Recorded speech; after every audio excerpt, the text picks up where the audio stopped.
Right, okay, good evening everybody. I think we'll make a start. Welcome to Goldsmiths, to those of you who have not been to Goldsmiths before, and to tonight's event, which is co-hosted by the Political Economy Research Centre, PERC, and Tax Justice UK. My name is Will Davis, I'm the co-director of PERC here at Goldsmiths, and it's a great pleasure to be hosting this event this evening, and thanks to Will Snell for initiating the discussion that led us to organise this event. Just a couple of things, if anyone's tweeting, the hashtag of the event is Brexit Goldsmiths, and we're also filming the event this evening, just so you know. Just to provide a little bit of background to the discussion and the topic, as many of you will have heard, in February of this year, David Davis gave the rather unreassuring reassurance that Britain was not going to turn into a Mad Max dystopia after Brexit. And this was in response to rising concern that the only available model for Britain after Brexit would be to seek its competitiveness, which is a word that I know John has lots to say about, and has lots of problems associated with it, but it would only be able to seek its competitiveness through the reduction of taxes and regulations on capital. Perhaps also through wage competitiveness, that is taking advantage of Britain's flexible labour markets and ultimately to make labour more easily exploitable by mobile capital. And there were some quite good reasons for this sense of alarm that has been brewing. Early in the Brexit negotiations, there were noises being made by certain figures in the government that Brussels could be somehow sort of bullied into providing the deal that Britain was seeking through the threat of some kind of sabotage of Britain's own social model of public services provision and taxation, that by sort of slashing public spending and regulation, Britain would become some kind of offshore competitor and threat, therefore, to the social model of European social democracies, or rather a sort of form of sort of economic suicide bombing, where by taking aim at our own social benefits, that the EU would be sort of terrified that they would be unable to sustain theirs. And even in the Treasury forecast from earlier this year, the various contingencies were recognised, including the notion that leaving the European Union, quote, could provide the UK with an opportunity to regulate differently across social, environmental, energy, consumer and product standards. Regulate differently. Interesting euphemism. So I think it's also, I think, entirely realistic to accept that there is a type of libertarian ideology that would have been considered to be on the fringes and rather cranky only a few years ago, but which is now much closer to the corridors of power in the form of arguably people like Liam Fox or Jacob Rees-Mogg, whose idea of the appropriate size of the state and the appropriate role for the state in regulation is very different from what it is right now. So I think we have to take seriously the full range of the possible risks in this regard that Brexit poses, regardless of what a plan Theresa May have up her sleeve or may not. So tonight's event returns us in many ways to some core questions of political economy and economic policy, only now in a rather different and rather more urgent historical context. These are questions that have concerned political economists and policymakers for really since the dawn of political economy over 200 years ago. But these are questions: what will prevent some kind of race for the bottom in which competitiveness is sought through a reduction of regulation and taxation? What are the factors that are more likely to protect us from that race for the bottom, and what are the factors that are more likely to accelerate that race for the bottom? How are we to understand the sources of the various forms of social security and regulation that we currently enjoy? How might we even hope for better ones than that in a future in which we're no longer bound by the regulatory limits of the European Union? And I think also, very importantly, what can we learn from other countries that have avoided a race to the bottom and have achieved some version of, maybe not call it competitiveness, but certainly a successful path in the global economy, that have specifically avoided using cuts to capital gains tax and income tax and regulations as a way of, but nevertheless still managed to attract mobile capital. So we're joined by four excellent speakers this evening, all coming at this questions from slightly different perspectives. Firstly, we will hear from Robert Palmer, who is Executive Director of Tax Justice UK, which is a campaigning and advocacy organisation established around about a year ago, I believe, to promote the role of tax, to advocate for a more progressive tax system and to campaign against tax avoidance. Secondly, it's a great privilege to be able to welcome this evening the Right Hon. Dame Margaret Hodge MP. Margaret Hodge has been a Labour MP for Barking since 1994, and between 2010 and 2015 she was chairman of the influential Public Accounts Committee, a position from which she became a leading voice in campaigns against tax injustice at a time when austerity was raising fresh political and moral questions about the state's capacity and willingness to tax corporations and the very rich. Thirdly, we have Inga Rademacher, who is a colleague here at Goldsmiths. Inga is a lecturer in the Goldsmiths Politics Department, although sadly soon to be leaving us for King's College London. Inga is a political economist who recently completed a PhD at the Max Planck Institute in Cologne, which offered a comparative national perspective on how tax cuts are justified and the type of tax competition that ensues. And then finally we're going to be hearing from John Christensen, who many of you will know. John is director of Tax Justice Network, where he's been a prominent campaigner for tax justice. His research on offshore finance has been widely published in books and academic journals, and John has taken part in many films, television documentaries and radio programs. Can I mention the one that's going to be out in the year, or is that all under? Yeah. I just earlier this week took part in an interview for John's next film that will be out in about a year's time, called The End of Democracy, which is, I think, present company accepted, is going to be a fascinating exploration of the various intellectual forces that have been developing over the course of the last 100 years or so against the idea that democracy is the best way of organising a capitalist economy in the form of sort of various free market alternatives to that. So look out for that in about a year's time. But we're going to hear from each speaker for about 10 minutes each, which will take us through till about just before 7 o'clock, I hope, and then we will have about half an hour for discussion. So I'm going to start with Robert. Brilliant, thank you. As Will said, I'm the head of a new organisation called Tax Justice UK. What our mission is to try and ensure that everyone in the UK benefits from a fair and effective tax system. So this means that we'll be both out there championing the idea that tax in itself is a good thing and an important thing in our society, but also working with policymakers and researchers or others on how we can improve our tax system. As Will said, there are some really big questions that Brexit raises about what our country will look like after we leave the EU. Do we want to continue, broadly speaking, as a Northern European social democracy with a tax system to pay for it? Or do we want to have a breach with the rest of Europe and have a bonfire of regulations and a slashing of our taxes? There's been some suggestions that the UK could become Singapore-on-Thames, kind of major tax haven in the North Sea that could channel the UK's buccaneering trading spirit, harking back to supposed imperial glory. We would be rolling out the red carpet to businesses and billionaires.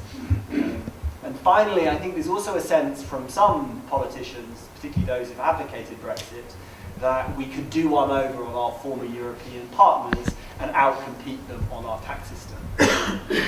One of the things that I wanted to talk about this evening is how we got here, and particularly how we got to a point where we talk about tax as something where countries and nations are competing against each other in a sort of vicious fight to see who will come out on top.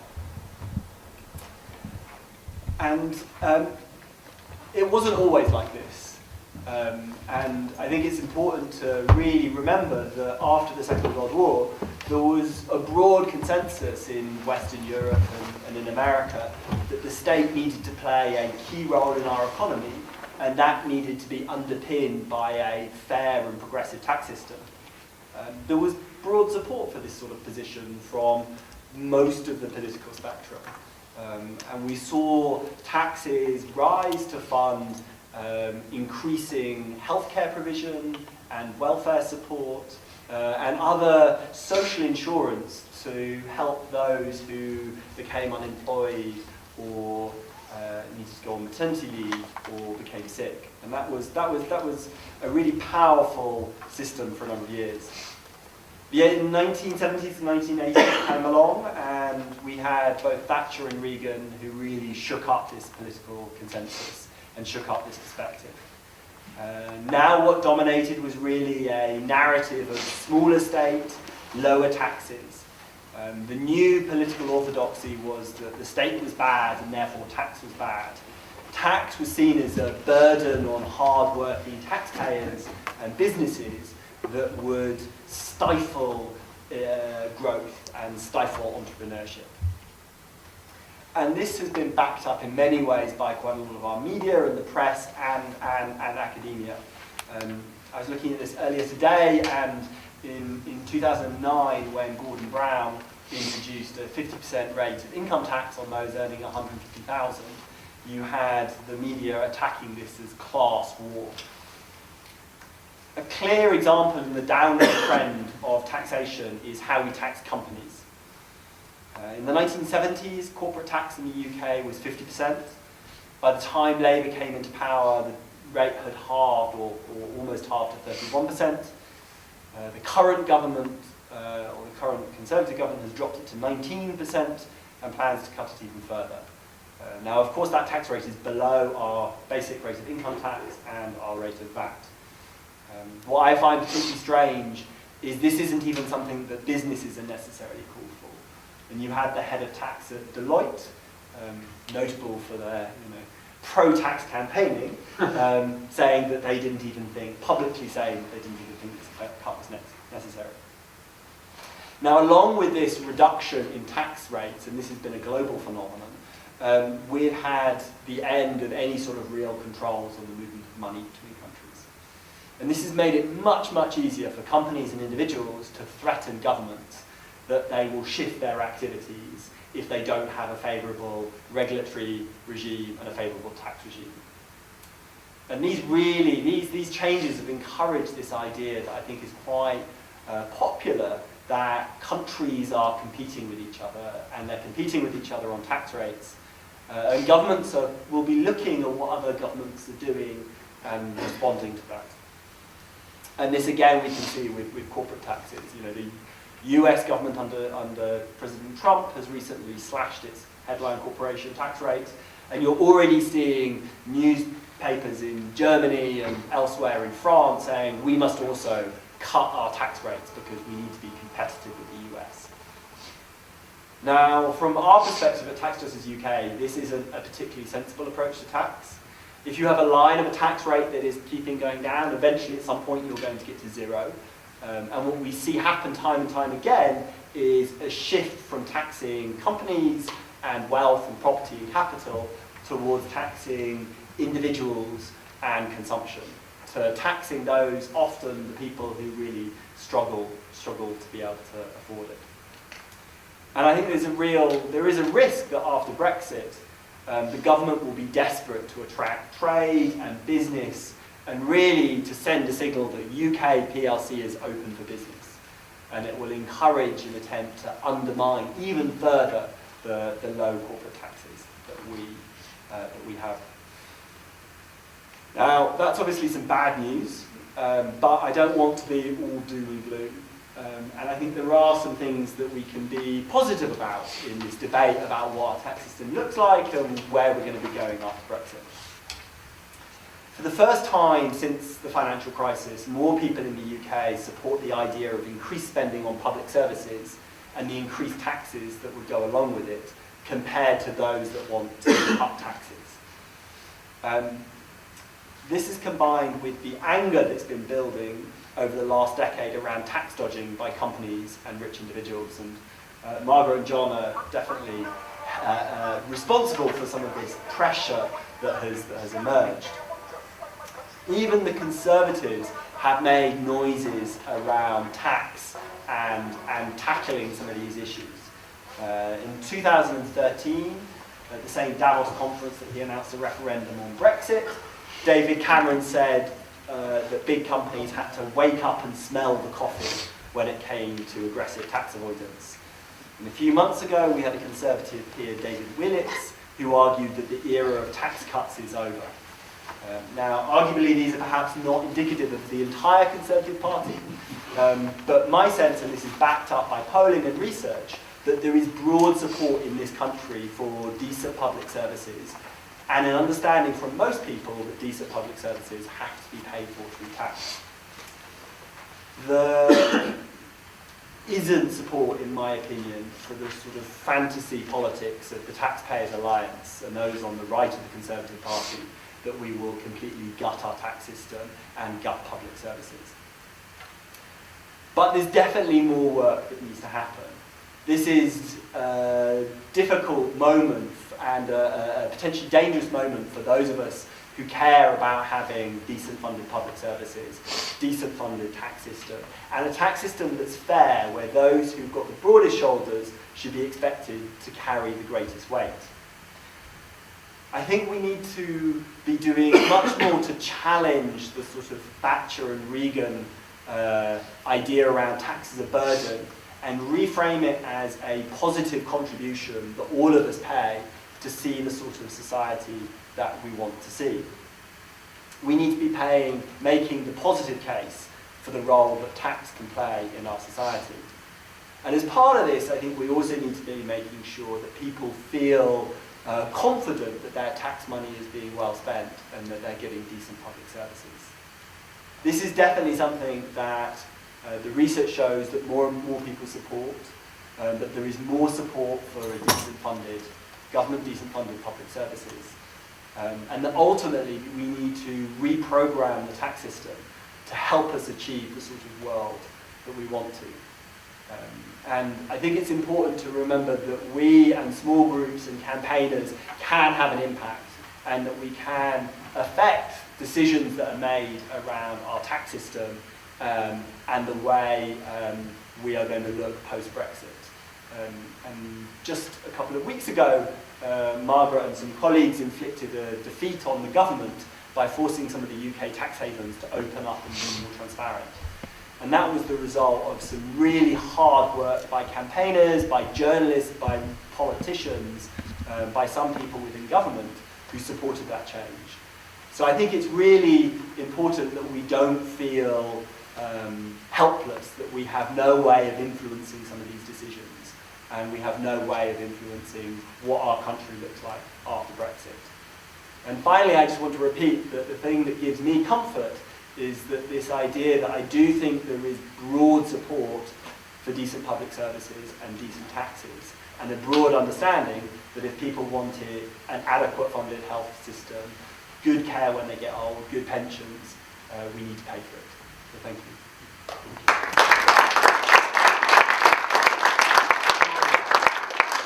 Thanks, Will. Well, I was given the exam question, what can be done to halt and reverse the race to the bottom in the UK? And I think in the context of Brexit, and I think I want to start by saying it's not Brexit, we are in this race to the bottom.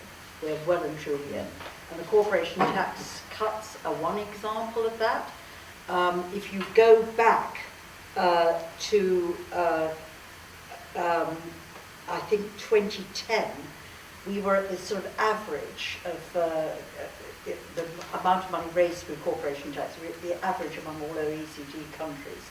The cuts since 2010 have brought us now as to one of the lowest, country with the lowest take from corporation tax in the OECD family. So about 30% down to 17%, we're in the middle of it. If you look at sort of distribution of income and benefits, and look forward, there's an analysis that's recently been done by the Equality and Human Rights Commission, which shows that by 2022, the poorest decile will be 10% worse off in net terms, whereas the richest decile, we're all getting a bit worse off, we've been about this before, the richest decile will only be 1% worse off. So even in the distributional effect of what's happening on taxation, whether it's corporation tax, income tax or elsewhere, and what's happening on benefits, we're becoming a more unequal society.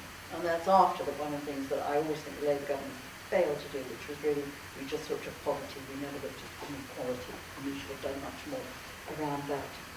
And then if you look at our use of tax reliefs in the UK, we've been using tax reliefs as a way of trying to get big corporations to shift their profits into the UK.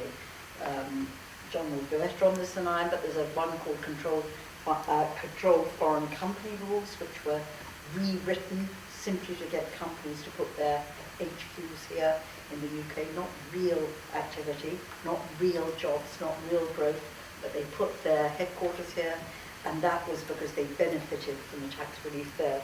And there was another very famous one, the patent box tax relief, which we did quite a lot of work on, and I chaired the Public Accounts Committee, which was a tax relief which was supposed to encourage companies to take their inventions and translate them into real economic activity, businesses and growth. But actually it became the biggest exploitation, it became the biggest opportunity for tax avoidance around. There's a terrible story about it, which I will divert a tiny bit to say, which was the guy who designed the technical rules for this, was a partner in KPMG who was seconded into Treasury for 6 months to write the technical rules to support the patent box tax relief. He did that for 6 months, and then he came out, immediately went back, was it KPMG? Yes, it was. Well, went back to KPMG and produced a brochure saying patent box, what's in it for you? So the very rules he'd written, he then promoted for tax relief. So we're in the race to the bottom. And we're increasingly, what has sort of surprised me as I've worked on these issues is I started working on tax avoidance, I then moved to tax evasion, and it's a spectrum. It very quickly becomes money laundering, economic crime, organised crime, funding of terrorism, and it's all in that spectrum. And what's really shocked me, the further I got into this work, is that Britain now is the jurisdiction of choice for anybody who wants to hide their money, who wants to bring illegitimate money into the legitimate system, or who wants to avoid and evade tax, whether it's a high net worth individual, whether it's a kleptocrat from a corrupt Russian state, or whether it's organised crime. And that is deeply, deeply, deeply depressing. And I think the problem with us is there are various things. This is just why we're at the bottom. We've got a really weak regulatory framework, so it's dead easy to establish a company in Britain. You don't have to show who you are. My best example of this are what are called Scottish Limited Partnerships, which were established in 1907 in Scotland, and they were supposed to be a vehicle to allow Scottish farmers to invest, put capital into their land, whilst limiting their liability. So it sounded like a good idea. There's been a sort of 430% growth in these structures in the last decade. You don't have to be an individual setting it up. So over 90% of incorporations, most of them located in our tax havens. You don't have to submit accounts to Companies House, and you don't have to submit a return to HMRC. So it's a very easy vehicle in which to establish a shell company to avoid tax or to get engaged in other wicked deeds. And interestingly enough, when they introduced, the government introduced a requirement last year that you had to say who was the person of significant control in these companies. And that was a way of trying to sort of get a bit of control into the system. It was a good move by the government. With these Scottish Limited Partnerships, there was a decline in their incorporation, but out of those who did incorporate, 1 in 4 didn't fit in the form, and nobody checked on it. And out of the remaining 3 out of 4, 30% were Ukrainian, about 20% were Russian, and less than 9% were British. So it's used as a vehicle for bringing dirty money in.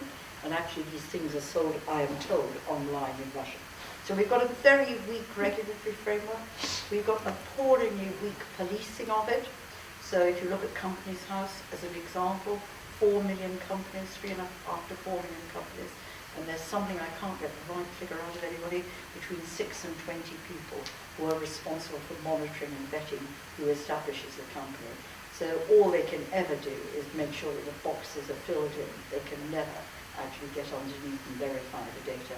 And you look at HMRC, and they're always, cat and mouse. They're always running to catch up with people who create new aggressive tax avoidance schemes, which are unlawful. It takes them 10, 12, 14, 15 years to catch up with it. And then the third, so we've got poor regulation, badly policed, and the third thing is we've got secrecy. And that's why this measure that we managed to get through on a cross-party basis in the House of Commons a couple of weeks back is so important, because it finally will make our British controlled overseas territories, our tax havens, places like the British Virgin Isles, they will have to have public registers of beneficial ownership, which will allow us to know who owns what, where, and how the money flows. But I think it's those three features that make us a jurisdiction of choice. So how do we stop this race to the bottom? I agree about progressive. We have to have progressive taxation, and we have to agree entirely again with what Robert said about the importance of tax, that it's part of the social contract that we all enter into as members of society, that we agree to give according to our wealth or our means into the common pot for the common good, and that should be seen as a good thing. Tax avoidance should not be seen as it was as a cool thing to do, and I think we've started to turn that round, the campaigners working with us and working with the NGOs. That's starting to shift the culture on that. We need better regulation and company formation, we need stronger policing, and we need transparency. Will Brexit make things worse, which is really the exam question? And the honest answer is I haven't a clue, because none of us quite know how Brexit is going to turn out, or whether it's going to turn out at all. Some of us will do everything we can to stop it. But I don't think we will follow the Singapore model. So I've thought about this a bit, and I may be completely wrong, but I'll just give you my argument. Corporations tax still raises a lot of money. It raises £43 billion a year. Every time they cut 1% off corporation tax, they lose £2 billion. So the losses we'd incur if we went even lower outweigh any benefits that might accrue from actually attracting just HQs here to the UK, because it isn't really economic activity. I always tell my Starbucks story, because Starbucks rang me proudly after we'd done them over on the way they shipped the product to tell me they would bring their HQ to the London, and they thought I'd be really pleased. I said, hey, brilliant news, so tell me how many jobs are coming with it. And I knew it wouldn't be many. And there was a sign on the phone. I said, but is it 100? And there was still a sign. I said, well, is it 50? And it's 8 jobs. So they're just actually bringing their HQ here to shift their profits because we are in that race to the bottom. So the losses would outweigh. And I think if you cut corporation tax, it's not just we'd lose corporation tax income. High net worth individuals would then shift themselves, wouldn't pay themselves through the PAYE system. They'd create companies to avoid paying income tax and get the lower rate of corporation tax, all these personal service companies that you read about. So you'd lose even more than losing just your corporation tax, and they can't afford that. And if you look at Ireland, which has been successful in reducing corporation tax and attracting businesses, the reason they're successful is that if you put your HQ or your business in Ireland, you then access the single market. Well, if we get out of the single market, nobody will be attracted, even though we have a lower corporation tax, because they won't be able to have access to the single market. And I think when companies decide where to locate, they will look at others. They'll look at access to the single market. They'll look at what they're doing about migration, interestingly enough. And if we go hard on that, that'll put them off. They'll look at our infrastructure, our skills levels, all those sort of things. And I don't think a corporation low tax. And then there's the other side of it, because if we actually, when we leave the EU, we will be a rule taker, not a rule maker. And it doesn't take, we're just sitting in one of the other 27 countries. They could put us on a blacklist if we started playing around with taxes and trying to use tax as a competitive tool. And that would be hugely damaging to our ability to trade. They could damage our financial services sector, which is very, very important in our economy. It's 6.5% of GDP. It's over 1 million jobs. It contributed 27.3 billion to taxation in 2016-17. So you need to protect it.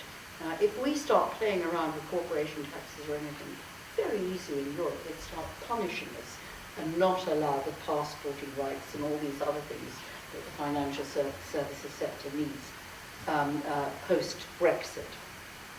And actually, the Europeans are way ahead of us on transparency. So they're bringing in a system which they've called the Common Consolidated Corporate Tax Base, which means if you're an Apple or a Google, you will have to bring together everything that you earn in Europe and show it on a country-by-country basis. So thinking you can hide and shift your profits by bringing them into the UK will be far, far more difficult in that new regulatory environment that the EU is doing. And remember that we want trade deals, and I don't think going attack a race to the bottom will help us on that. And then I agree with Robert. Actually, businesses are now beginning to say, don't go further on corporation tax cuts, because they think that they have lost trust. They've lost public trust. None of us think that businesses pay a fair amount of tax, and that is damaging to their bottom line. And I think they now accept that they can't do it. And just also think about Theresa May's promise on the steps of London when she came in, when she said, I'm not going to focus just on the privilege issue, I want to help everybody that I can. And then my final argument is we just can't afford to lose all that money because of the demands on public expenditure, the pressures on the health service, the pressures on care and community, the pressures on education. I think it's unrealistic that we're going to join that race to the bottom. And just if I may, a few other things.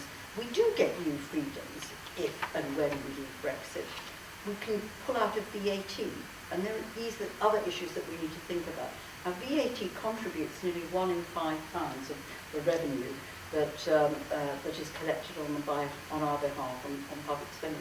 And you can just think of it. Think of our farmers who are going to suddenly want to change all those rates so that they discourage New Zealand land from coming in. Think actually about things like I've campaigned for, the VAT on tampons and Tampax, where we have that big campaign. But I would think, for example, I've also thought it's really unfair that we have VAT when you do a rehabilitation of a home, but you don't have VAT when you build a new home. There'll be so many vested interests coming in and saying, remove the VAT on this, remove the VAT. There'll be other people saying, use those import taxes to protect British businesses or British farmers or whatever it is.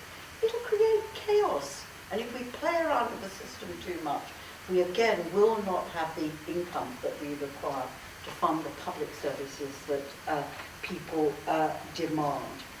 And then there are other issues which just are a nightmare on tax post-Brexit. HMRC, some of you will have picked up in these discussions now about the continuation of our not getting out too quickly out of the EU, where they just simply can't cope with all the necessary bureaucracy that we'll have to have if we start setting our own tax rates, setting our own import duties and all that. The idea that that will ever come to pass is difficult to see. And finally, what I'm so sad about, having spent the last 6 or 7 years, not as long as John and others on tax justice issues, is Europe is really getting its act together on all this stuff, on money laundering, on going after the Amazons, the Apples, and all those people, and making sure that they pay tax in the jurisdictions where they really have their economic activity and their profits. It's a real disaster, I think, that we're getting out, but they are going to be miles ahead of us in that fight to get tax justice. My very final thought, stopping the race to the bottom is in our gift. I don't think it has anything to do with Brexit. We can immediately have a much more progressive tax system. We can be much tougher on policing. We can have a better regulatory framework. We can do all these things. Brexit doesn't make it short. But I think the real challenge is where Robert is going to do the work, and I really welcome that, is at the moment the divide is around, is tax a competitive tool? And there are a lot of people, from academics to professionals to big businesses to politicians, especially in the Tory party, who do believe that low tax rate encourages competitive activity. I don't. I think it's a load of twaddle. But when I look at the evidence, it's really difficult to build a sustainable argument. So my plea to the academics and to the campaigners, if you want us to have an impact on the direction of travel of public policy, give us the evidence that we need to show that actually tax is not a competitive tool, and a fair and just progressive tax system leads to a much fairer society.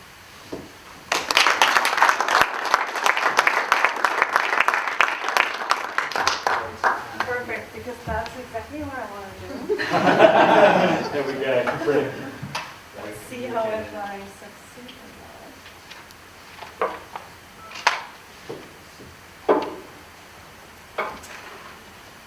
So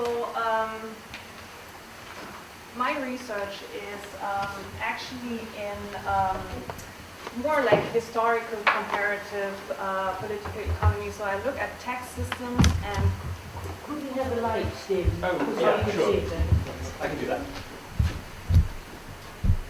So what I look at is groups of countries, different institutional regimes, different tax regimes, and what kind of historical experiences these economies have made with tax competition. And in this very short talk, I want to give you 3 points to think about that I find really important if we think about ways how economies can actually stay resilient to tax competition, kind of fence off tax competition. And the 3 points are markets and market composition are relevant. The second point is, I forgot my points, sorry. The second point is that the tax mix matters, and I will show you what that means. And the third point is related to the first two and is very important to me myself, is labor market institutions are important and trade unions are important. And I will walk you through some data now. So what I have here is, we've talked quite a bit about corporate taxes now, and these are effective corporate taxes. If you want to know more detail of how these are measured, I'm happy to give you more detail, but this is, the trends are similar to statutory tax rates, so these are the ones that you see in the news. I've grouped them into 3 country groups here: the Anglo-Saxon, continental European, and Scandinavian economies. And what we can see is that the Anglo-Saxon, so this is mostly US and British driven, are already in the 1990 at a very low corporate tax. We know that, and of course we don't see the radical shifts that have already taken place in the 1980s under Reagan and Thatcher.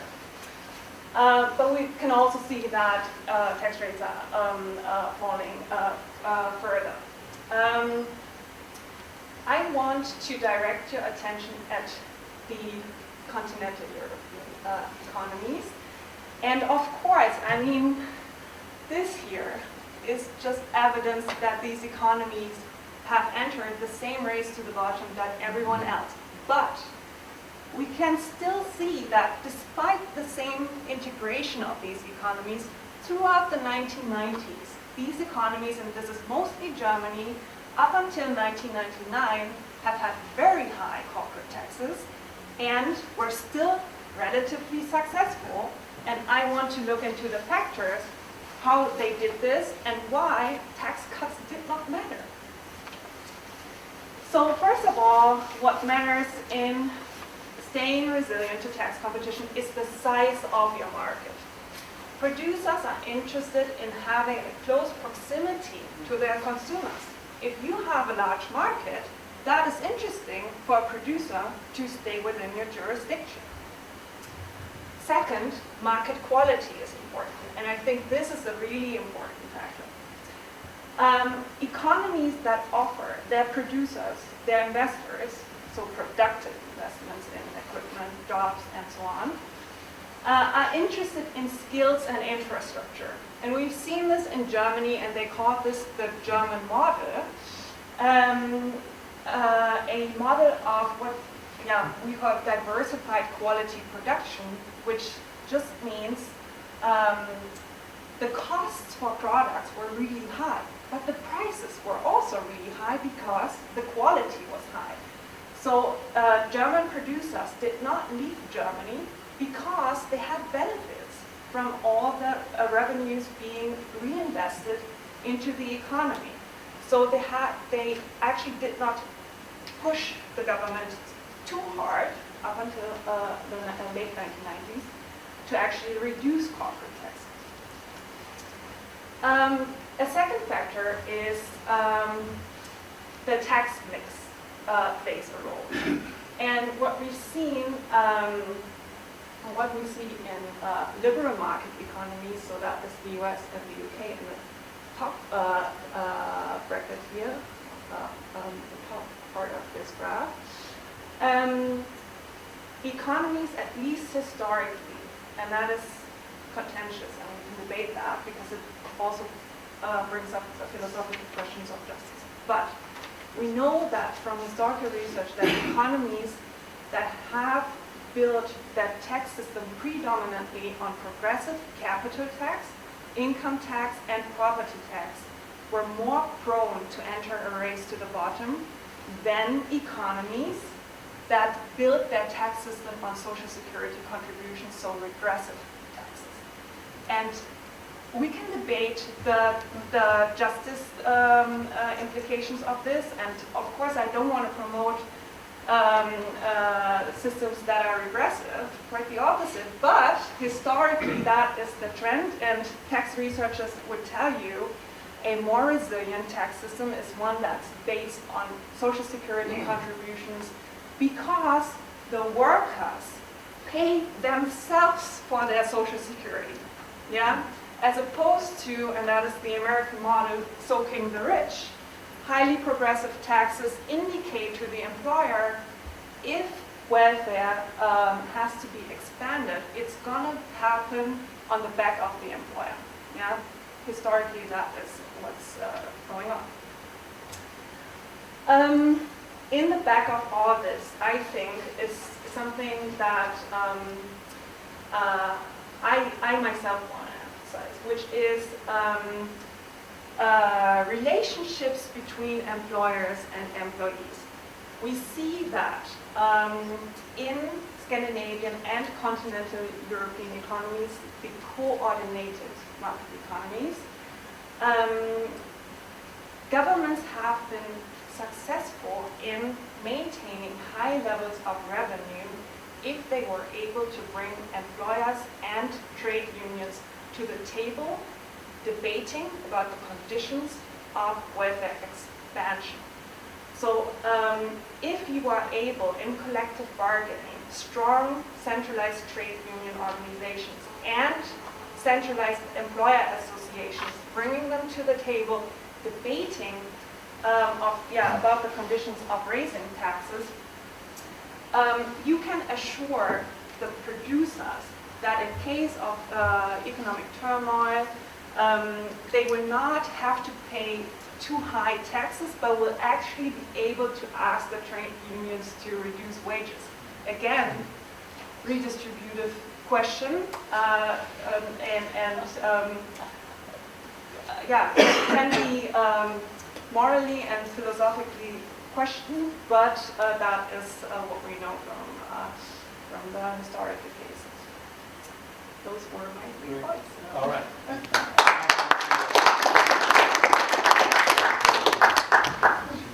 John, do you have some slides as well? Yeah.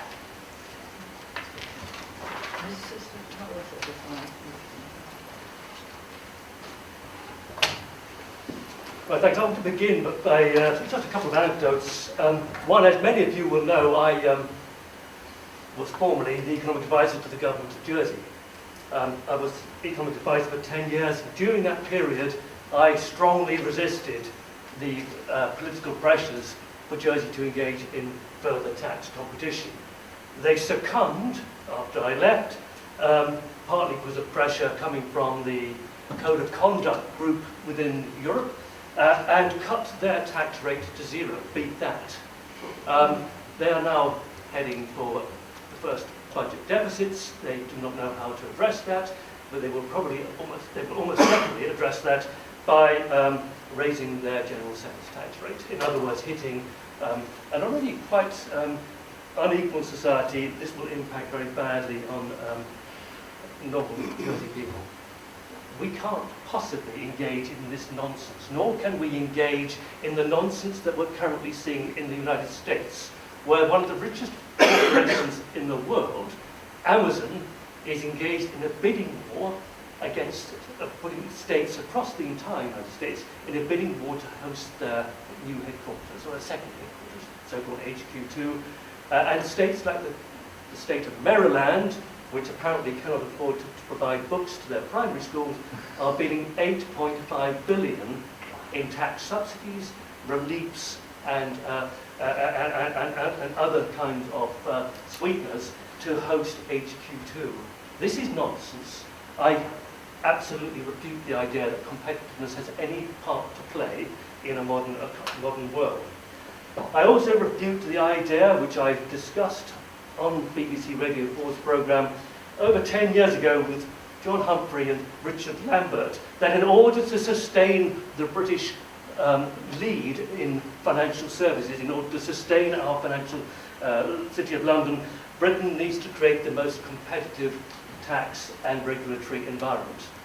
Ironically, that discussion happened just before the whole thing fell apart. And I think we need to learn some lessons.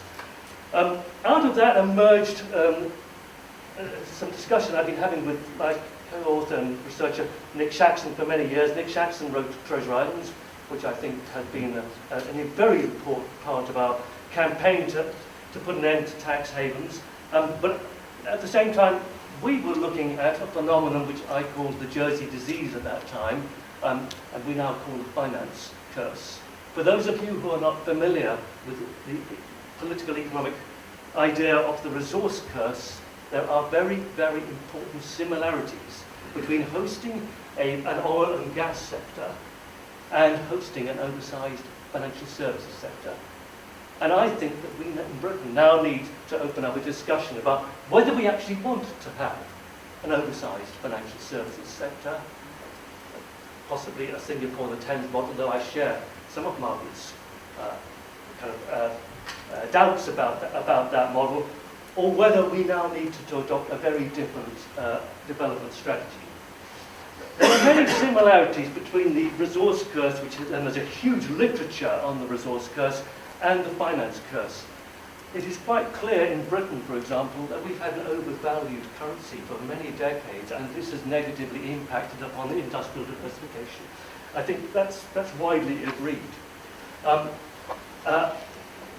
I saw that playing itself out in Jersey, not through an exchange rate process, but through a housing price and commercial property price and labour market prices, where Jersey's economy was completely crowded out by the very high costs of the and salaries of the financial services centre, which meant that all of its pre-existing industries have been wiped out. And I think we've seen something very similar in the UK, particularly in the south east. But it doesn't stop there. But it then leads on to, as Britain has financialised, along with many other economies, part of the problem of an oversized financial services sector is you also tend to have extraordinarily high levels of personal and corporate debt. And that has a ratchet effect. It affects the boom-bust cycles, as we say here. If we look at what's happened in Britain since the financial crisis, we see you might not be able to see from this chart, the purple line is, the green line is secured liabilities, the red line is all other liabilities, very largely personal debt. We've bounced back enormously. And one of the things that I think there has been a lot of very interesting research coming out of both IMF and the Bank for International Settlements, who we quote here, is that there does seem to be a point beyond which a certain level of debt to GDP ratio, beyond which this starts to impact very negatively upon growth. And I think more research needs to be done there, but I think there's wide agreement about that. And that's partly because of the enormous rate-seeking activity that an oversized financial services sector exerts on the rest of the economy. Now, I'm going to talk more about that in a few minutes, and later this year we're going to be revealing some new figures coming out of research we commissioned from the University of Massachusetts. But that rate-seeking activity, I think, is at the heart of much of the financial services sector activities here in Britain. We also see economic instability, and if you look, for example, at this chart coming out of the FT last week, we're heading into very difficult waters yet again. I think we're heading into very volatile period, and that follows the huge financial boom, particularly the housing boom that we saw immediately after the 2010 and the recovery. Long-term growth damage, there does seem to be clear evidence that countries which host a very large, oversized, to use the IMF language, financial services sector, suffer from lower growth rates than other, and lower productivity growth rates. And I think that can be argued in the case of Britain. We also see, and this is clear, I mean, very clear in the case of an oil and gas sector, but we also see that hosting a very large financial services sector allows enormous opportunities for not just rent seeking or wealth extraction from the rest of the economy, but also it takes you into an awful lot of what I would regard as corrupt practices. The attraction of dirty money, which Margaret was talking about, very, very lucrative for the financial services sector. Believe you me, the fees involved in handling oligarchs' wealth management services are extremely high, but much of the intent around these financial services is designed to arbitrage existing regulations or taxation. And the bad news, as far as we're concerned, is that if Britain goes down the route of a Singapore, the Thames model, we expose ourselves to enormous political pressures from the banking sector, and that's because the banking sector is particularly mobile compared to other sectors. They can move from one jurisdiction to another. You will all have heard, along with me, time and time again, if you try to tax us, we'll move to Luxembourg or Dublin. And I think we are particularly vulnerable now to this because, as Margaret said, we have no idea what the Brexit settlement might be. But if the settlement takes us outside the single market, then a very large proportion of City of London activity will have to move, if it wants to retain presence within the single market, will have to move to commercial establishment within the single market. That's fact. And the City of London is extremely worried about that. So they're going to be putting more pressure on the government to compete through greater deregulation and lower taxes. That is the logic of the situation we find ourselves in. And I think that that's actually going to make the situation even worse. I think it's time that we recognise that the City of London, far from being a wealth creator within the economy, is extracting wealth through rents. We don't yet have the figure. Actually, that's not true. I do have the figure for the UK, but I cannot reveal to her. But I have a figure from the team that worked up the figures for the US that were published 2 years ago. And we commissioned exactly the same team to look at the UK. And the truth of the matter is that the UK situation is relatively worse. Our banks are gouging us, not just through excessive compensation paid to bankers, not just because they are misallocating resources within the UK, constantly funding boom-bust cycles in the housing market, rather than developing new products and services in a broader economy. 1 minute, sorry. Not because we are carrying the costs of the too-big-to-fail crisis bailouts, and that there will be future crisis bailouts lying ahead of us. And also because they are so concentrated. Now, the banking sector in this country is now so concentrated that they are extorting monopolistic rents from the rest of the economy. And I think we now need to address that. I know this is partly to do with Brexit, but I think we as a country now need to face or open up a wider debate, and that's where I'm taking certainly my division of Tax Justice Network, to open up this wider discussion about whether hosting an oversized financial services sector is in Britain's long-term development interest. If, as I suspect is the case, it is not, then there's some good news for Margaret and the politicians, because we can now start to face down the threats from highly mobile global capital and say, well, actually, if you leave, that will open up space in the rest of the economy for us to diversify our economy, which has to be in Britain's long-term interests. And that means that we can begin to face down the endless political pressure for tax competition and regulatory competition. We'll be better off without it. That's the difference. If you want to read more about it, a paper from last year or year before published The Finance Curse, Britain and the World Economy, and I just this afternoon signed off on a paper which the Institute of Public IPPR, Policy and Research, will be publishing in the next Progressive Review with the very unprovocative title, Can We Afford the City of London?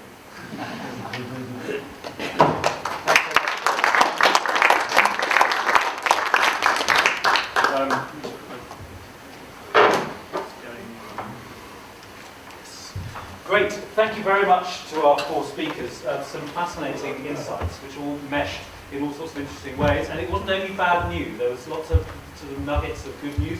Plus I thought from what Inga was presenting, which partly reminds us that we shouldn't only look to the continent as a site of sort of perfect social justice, because some of this tax resilience is involved in some regressive schemes and sources, ways of upholding your tax base which don't necessarily fit other social goals, which I think is important correct as well, so the notion that all is good in Northern Europe.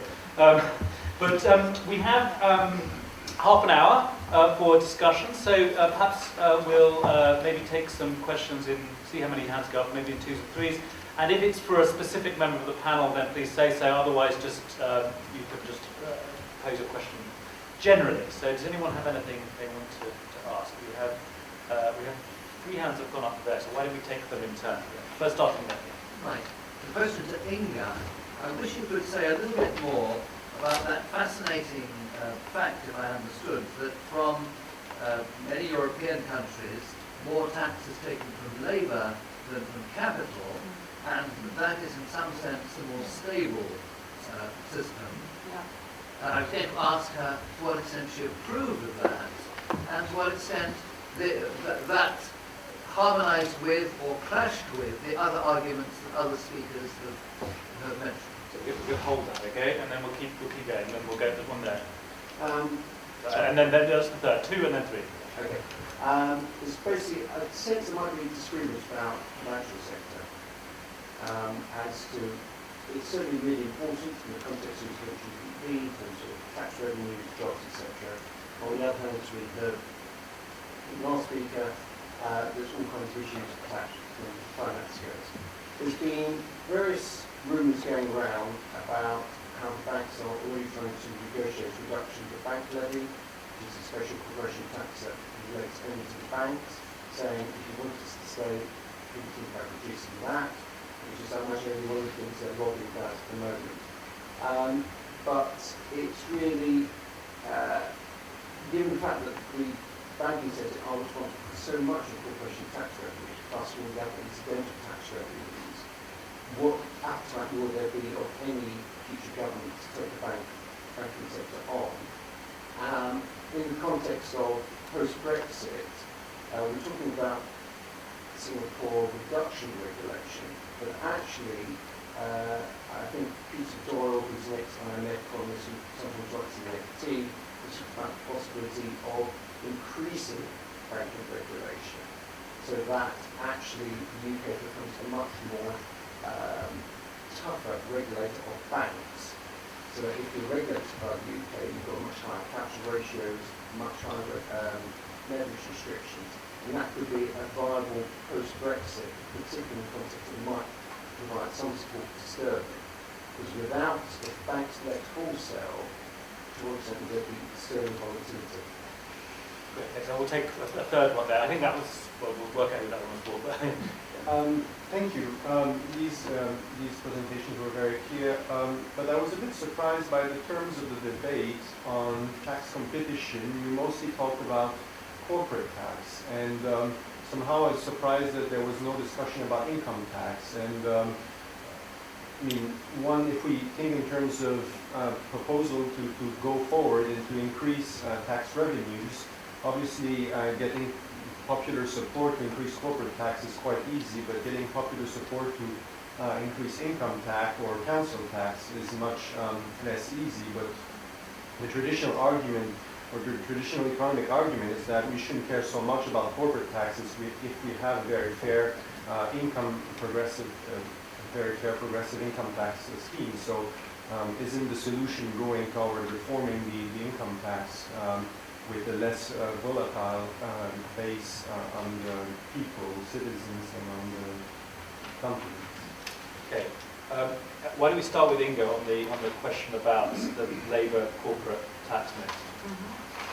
A little bit distracted now by the third question, but Well, they're related in a way, but no, not. But I also have an opinion on that one. Thank you for that question. I think this is really at the heart of this whole data that I'm presenting here, and I think this is the most important question, essentially for us as societies to answer. Like, how do we want to redistribute the revenues that we're collecting?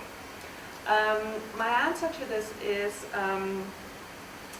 that I'm showing you historical facts, and the question is, like, how did we get there? And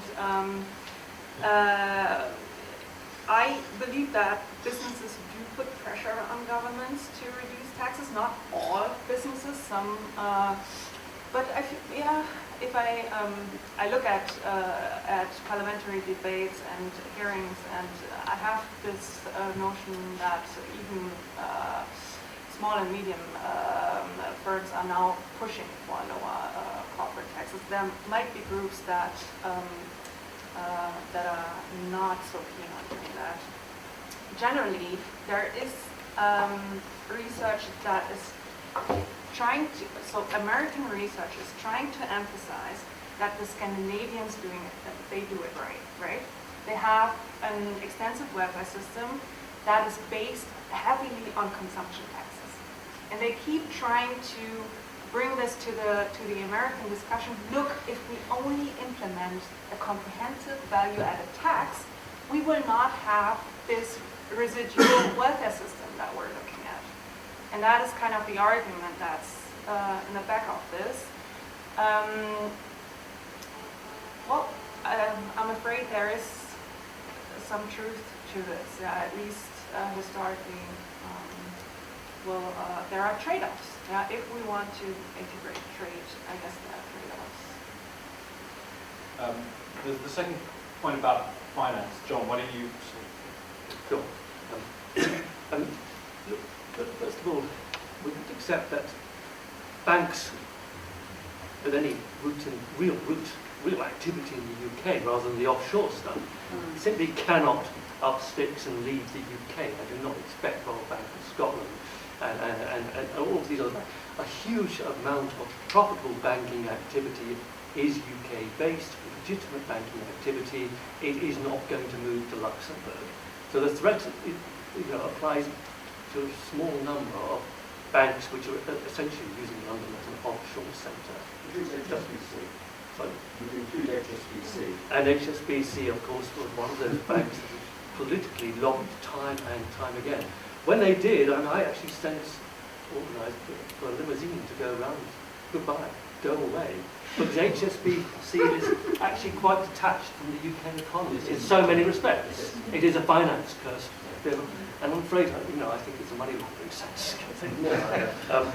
We'd be well off with that. No, that's okay. I can say that with impunity. They have fessed up. They have been fined. Oh yeah, that's true. So we can say that with impunity. I've got legal advice on that.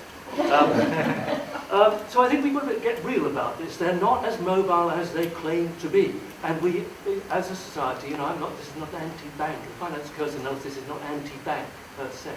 But we have to accept that the current banking structures we have in the UK are not fit for purpose for a country that needs radically to diversify its economy. HSBC, I think, is an exemplar of precisely that, which is why I think we need to have more local banks, regional banks, and banks with a greater interest in what happens to the broader UK economy rather than the City of London. And I think there we have a structural problem, and the finance curse, I think, picks up on that structural problem. So I think we should get quite real. I think we are in a position where we can look down the HSBC threats to leave. Did they really ever seriously intend to move back to Hong Kong? Not really. So there's a third question, which is about why we're not talking more about income tax, and maybe Robert and Margaret could respond to that. Whatever you like, but that question I think might be interesting. Yeah, it's interesting. I mean, you asked us about why we frame the debate mostly around corporate taxes, and I think that's mostly because politicians, certainly in this country, frame the debate about tax competition around corporate taxes. Every time we have a discussion about whether we'll increase wealth taxes or income taxes, there's some famous people who say they will up sticks and move. People like Tracy Emin and others are like, I'm going to leave this country and I'll go offshore. I mean, the reality is very, very, very few individuals actually move because of tax reasons. You can think of a few very wealthy individuals who do. Now, obviously, the income tax and corporate tax are very connected. If you just hike up income tax, have a very low corporate tax, what happens is people just incorporate, and that's what we're increasingly seeing in this country. People moving, if they can, from taking their income as income to taking it as corporate profits because of the lower tax rate. I do think we should be having a debate about what sort of tax mix we want in this country. What's a fair tax mix? What's an effective tax mix? What's actually going to bring in the money that we need for public services? One of the things that I think we tax really badly at the moment is property, and that we're really due for a kind of like rethink of how we tax property. Business rates is a really bad system. It penalises you if you're a business if you have a shop or a factory. Council tax is a really bad tax. So I think we should definitely be having a broader debate around what is the tax mix we have in this country. And one of the positive things I think that will come out of Brexit is there will be an opportunity to have some of these debates, to have a debate about what sort of country we want to be, what sort of government we want, what sort of public services we want, and how we can fund them. I don't share that optimism that he'll lead that, sadly. If you look beyond it, I have to say, a consumption tax is deeply regressive. My values would not allow me to go for a system which is based on a consumption tax. And I think that one of the purposes of the tax system is to redistribute. And my criticism of the Labour government, I criticise them more on this than I do on foreign policy. I really think our failure to take on the argument about the importance of taxation to fund public services. I'm a Labour Party member because I believe in equality and I believe in the power of public expenditure to equalise life chances. And we should have made that argument much, much stronger when we were in government so that we didn't sort of try and fiddle the extra funding of public services and we really raised taxes. We only did it once on national insurance. So I'm absolutely deeply against having consumption taxes because I see them as totally regressive. But taking on the argument, taking on the argument that tax is a good thing is going to take us a long time. At the moment, people think they pay too much tax. They think there's an unfairness in the system because if you're an ordinary person, you pay tax. If you're rich or you're a corporation, you find a way around it. And so there's that feeling of people are treated unfairly by the tax system and unfairly by the tax authorities. I don't believe that Google was taxed properly when they reached that £130 million tax settlement. If I don't believe it, how on earth can how anybody else believe it? And that's because we've got such a secret tax system. So there's a feeling about unfairness of the tax system, and there's also a feeling that we, the politicians, don't spend the money wisely. So there's a really, people don't want to pay their taxes. It's cool to avoid taxes. People feel they give up too much of their hard-won earnings in taxation. They don't feel the system's fair, and they don't even spend their money wisely. So the idea that in that climate, we can go in and say we're going to raise income tax to 50, 60%. I think it's for the birds. I'm old enough to remember the 92 election. where we I can't remember, 1.5% of the population we said we'd raise tax on, and it lost us the election. I was running Labour's campaign in London overnight after John Smith's budget. It was a tiny tax increase on a minute proportion of the population. Overnight, we knew we'd lost it. But there were other factors, but we knew we'd lost it. So it's a really hard hit. And that takes me to why I would continue having a tax on company profits. Because I think in that current climate, where there's such lack of confidence, we need a diversity of income sources for government, for the public purse, so that we do raise enough money to fund public services. So whatever, I mean, I don't buy these arguments entirely about corporation tax. You know, it would be better. I understand the data, but I think you can interpret it in a slightly different way, and I think that we have to tax company profits as a part of that diversity mix to ensure that there's sufficient income there. And then I just want to say two other things. Property taxation is crazy here. You try and do a revaluation. Try and do it. Why has every bloody politician run away from it since when was the last one? 92, was it 93? 1993 is utterly crazy. A generation ago since we did that. But it's an absolute political, it's another political, total dynamite issue. And you have to be realistic, because you know the political parties are there to get power. If we don't get power, we can't change the world. So deeply unfair. The idea of attacking and taxing wealth, I think we ought to start that debate going miles from getting any buy-in to that debate in a majority of the population. And I really welcome actually David Willett's contribution, because I think that's been really important in starting the debate about intergenerational unfairnesses in the tax system. And if we can latch onto that and grasp it and run with it on a bipartisan way, I think we're good for it. So we're in a very, very, very difficult territory. And I don't want to go down the road of having more aggressive taxation.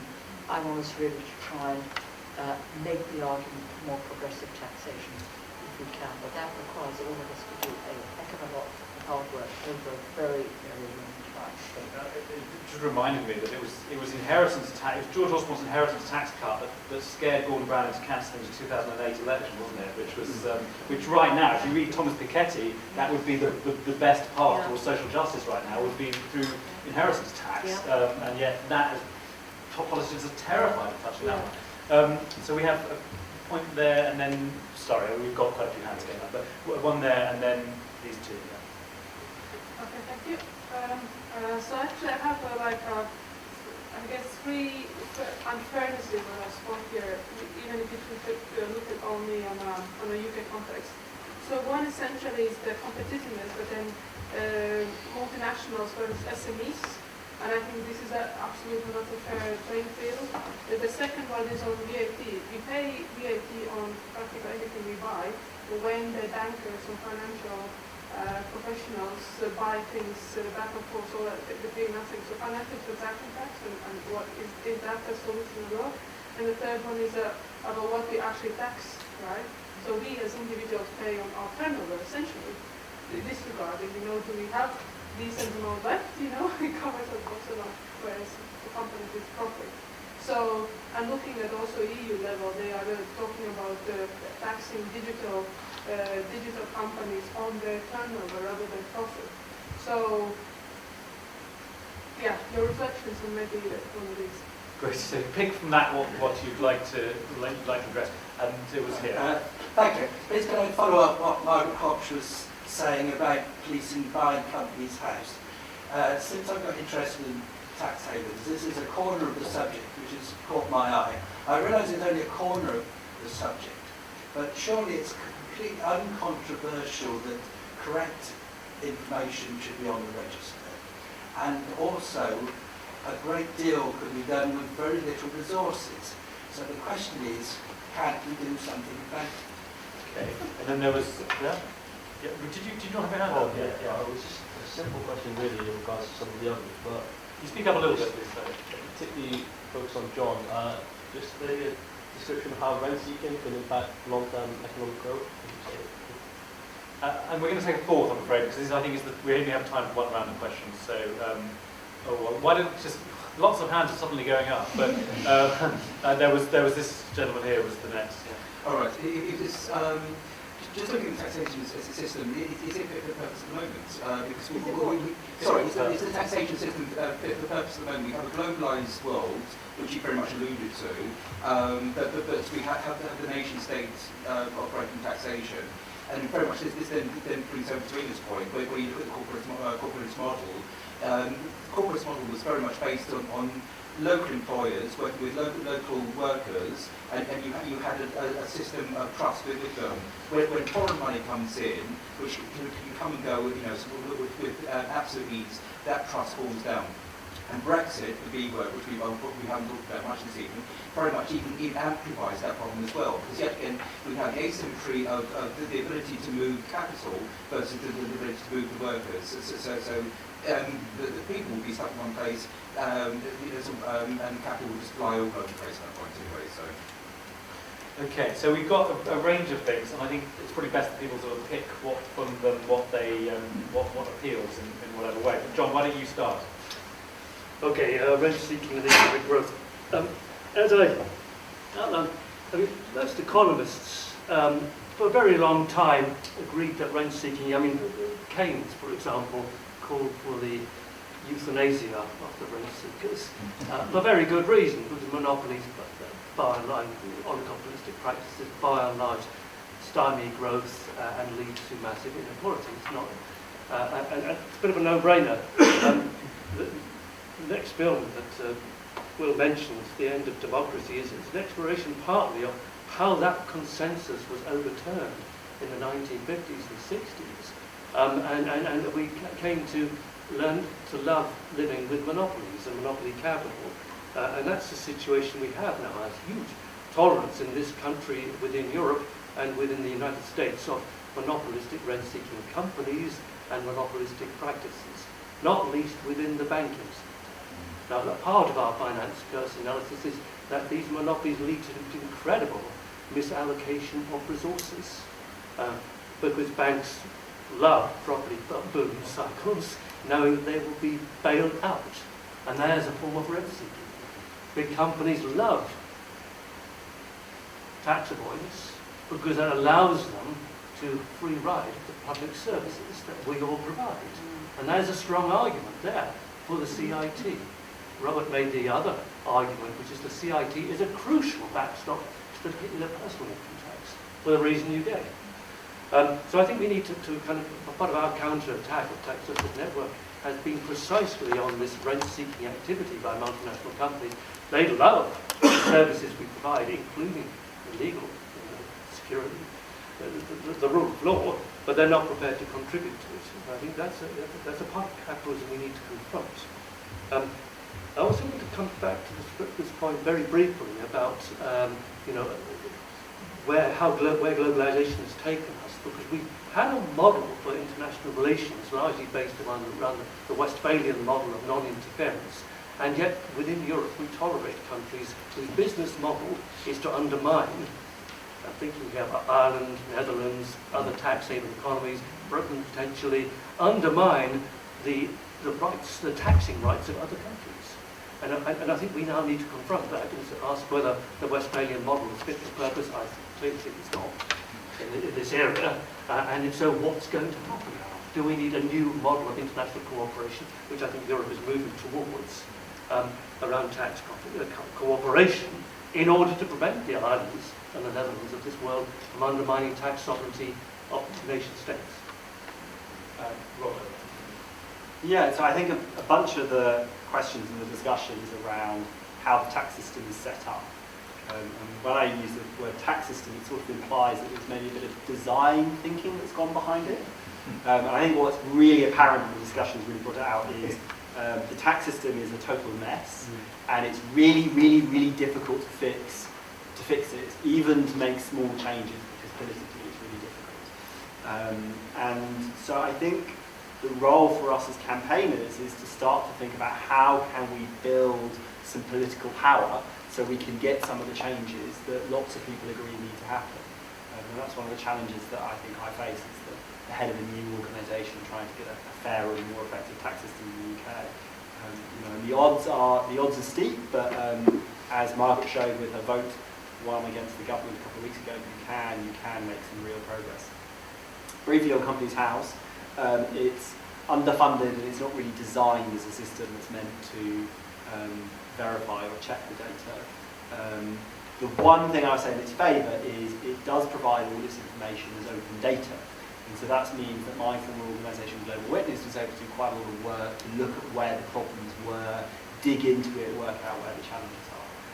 And actually, Companies House has been embarrassed in announcing that they're going to hire a few more civil servants. Not many, but a few more. But we need to keep the pressure up. Inga? Yeah. So I just want to clear that up. I am totally on your side. Yeah, I am all in favor of corporate taxation, and I'm all in favor of really high top personal income tax rates, but we see them trembling. And I'm describing why they might be trembling. And I think that European initiatives, first step, and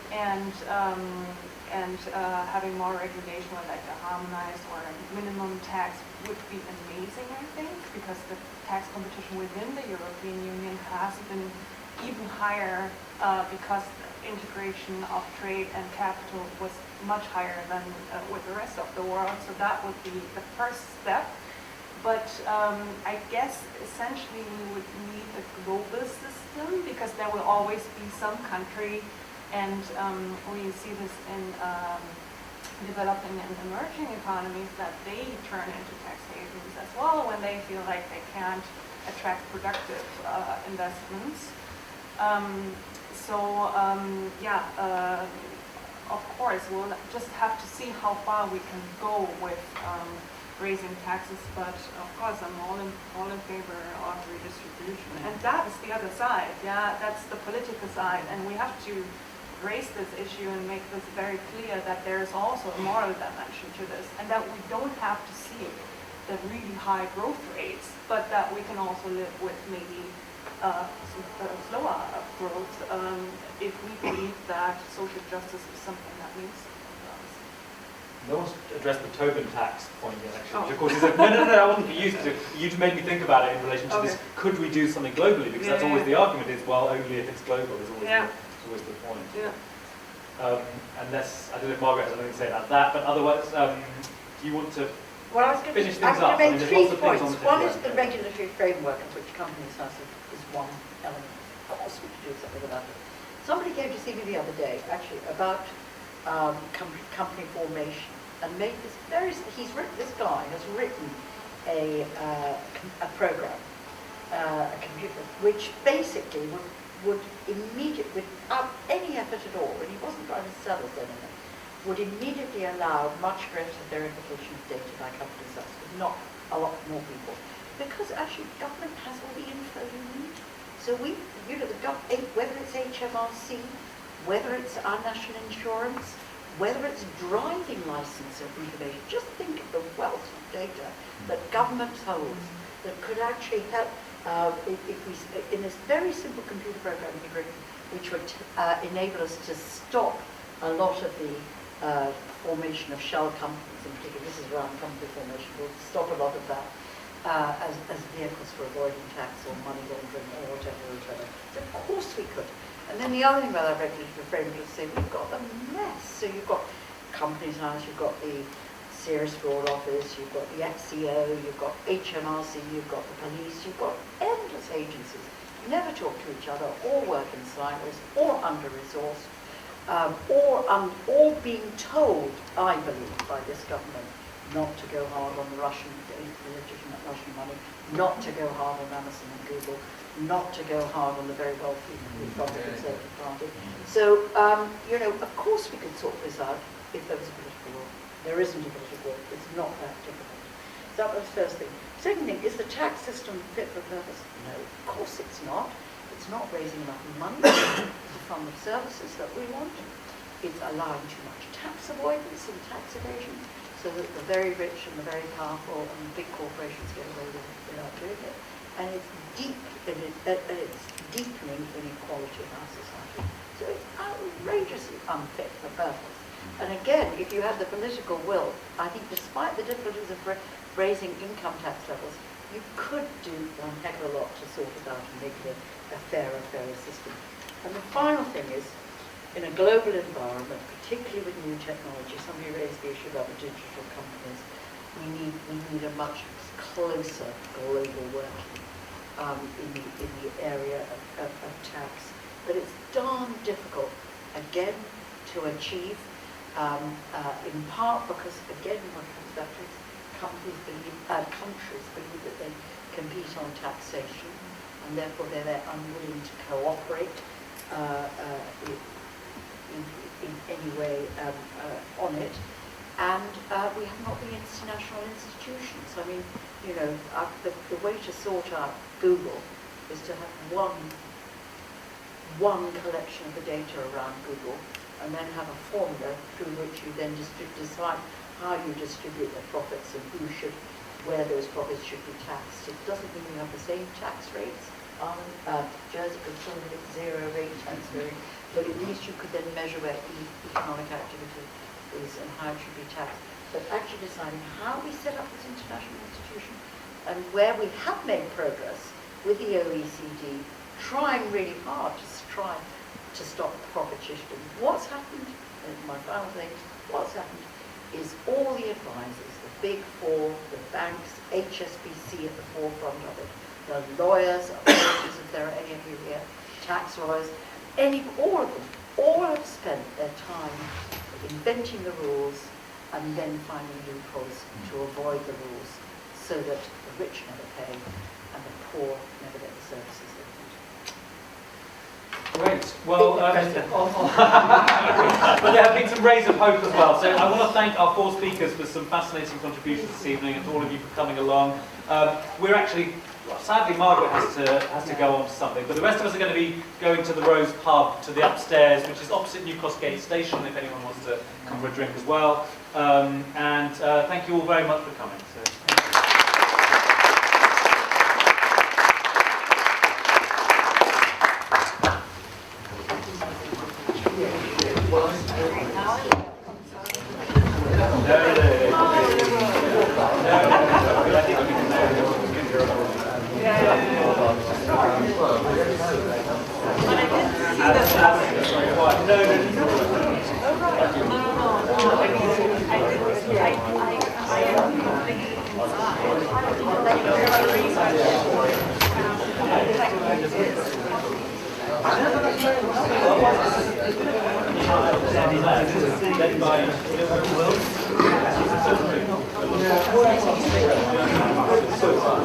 Light on the hill.